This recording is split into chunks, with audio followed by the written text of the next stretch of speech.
ನಮಸ್ಕಾರ ವೀಕ್ಷಕರೇ, ನೀವು ನೋಡ್ತಾ ಇದ್ದೀರಿ ಕಡಲೆಕಾಯಿ ಪರಿಷೆ ಮುಗಿದ ನಂತರ ದೊಡ್ಡ ಬಸವಣ್ಣ ಹಾಗೂ ದೊಡ್ಡ ಗಣೇಶನ ದೇವಸ್ಥಾನಗಳು ಹೇಗಿವೆ ಅಂಥೇಳಿ ನೋಡ್ಕೊಂಡು ಬರೋಣ ಬನ್ನಿ. ಎಷ್ಟು ಚೆಂದಾಗಿ ಅಲಂಕಾರ ಮಾಡಿದ್ದಾರೆ ನೋಡಿ. ಕಬ್ಬಿನಲ್ಲಿ ಹೂಗಳಲ್ಲಿ ಅಲಂಕಾರವನ್ನು ಮಾಡಿದ್ದಾರೆ. ತೆಂಗಿನ ಗರಿಯನ್ನು ಹೆಣ್ಕೊಂಡು ಎಷ್ಟು ಚೆಂದದ ಅಲಂಕಾರವನ್ನು ಮಾಡಿದ್ದಾರೆ. ನೋಡಲು ಎರಡು ಕಣ್ಣುಗಳು ಸಾಲದು.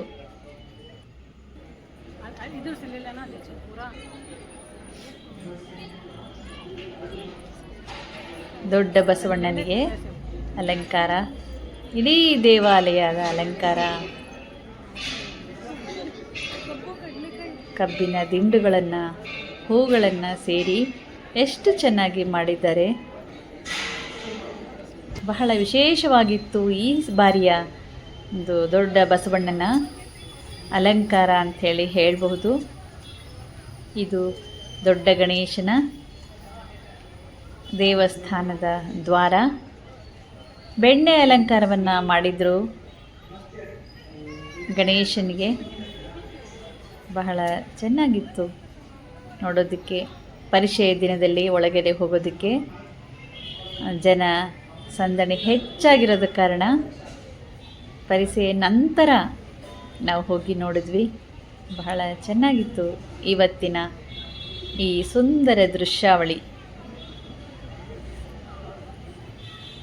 ನಾಳೆಯೂ ಸಹ ಒಂದಷ್ಟು ಜನರು ಬಂದು ಹೋಗುವಂತಹ ಸಾಧ್ಯತೆ ಇದೆ, ಶನಿವಾರ ಭಾನುವಾರಗಳಂದು.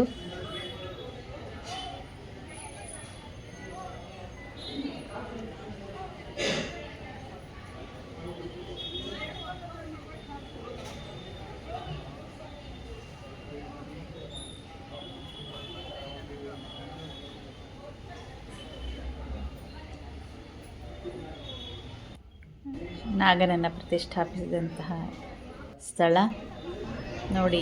ಬೆಣ್ಣೆಯ ಅಲಂಕಾರ ಗಣೇಶನಿಗೆ. ಎಲ್ಲೆಡೆಯಲ್ಲಿಯೂ ಹೂವಿನ ಅಲಂಕಾರಗಳು. ದ್ವಾರ ಬಾಗಿಲು,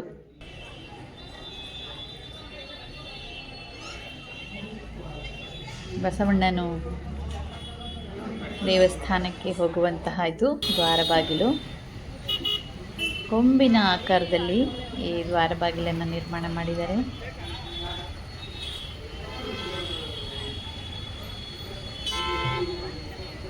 ಜಾತ್ರೆ ಮುಗಿದರೂ ಸಹ ಜನಸಂದಣಿ ಏನೂ ಕಡಿಮೆಯಾಗಿಲ್ಲ,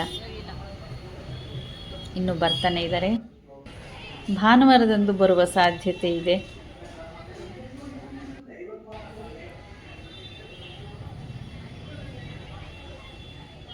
ದೇವಸ್ಥಾನದ ಒಂದು ಪಕ್ಕದ ನೋಟ,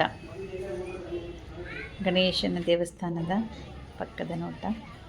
ಎರಡು ಕೊಂಬುಗಳು ದ್ವಾರ ಬಾಗಿಲುಗಳಲ್ಲಿ. ಪಕ್ಕದಲ್ಲೇ ಪಾರ್ಕ್ ಸಹ ಇದೆ ನೋಡಿ. ಶಿವಲಿಂಗವನ್ನು ಹೂವಿನ ಅಲಂಕಾರದಲ್ಲಿ ನಿರ್ಮಾಣ ಮಾಡಿದ್ದಾರೆ. ಎಷ್ಟು ಚೆನ್ನಾಗಿ ಕಾಣಿಸ್ತಾ ಇದೆ ನೋಡಿ. ಬಸವಣ್ಣನ ದೇವಸ್ಥಾನದ ದ್ವಾರ ಇದು.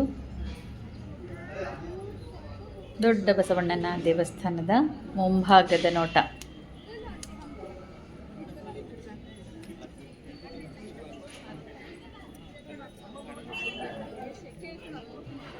ಇದು ಬೆಂಗಳೂರಿನ ಬಸವನಗುಡಿಯ ಕಡಲೆಕಾಯಿ ಪರಿಷೆಯ ಮುಗಿದ ನಂತರದ ನೋಟ. ನಮಸ್ಕಾರ.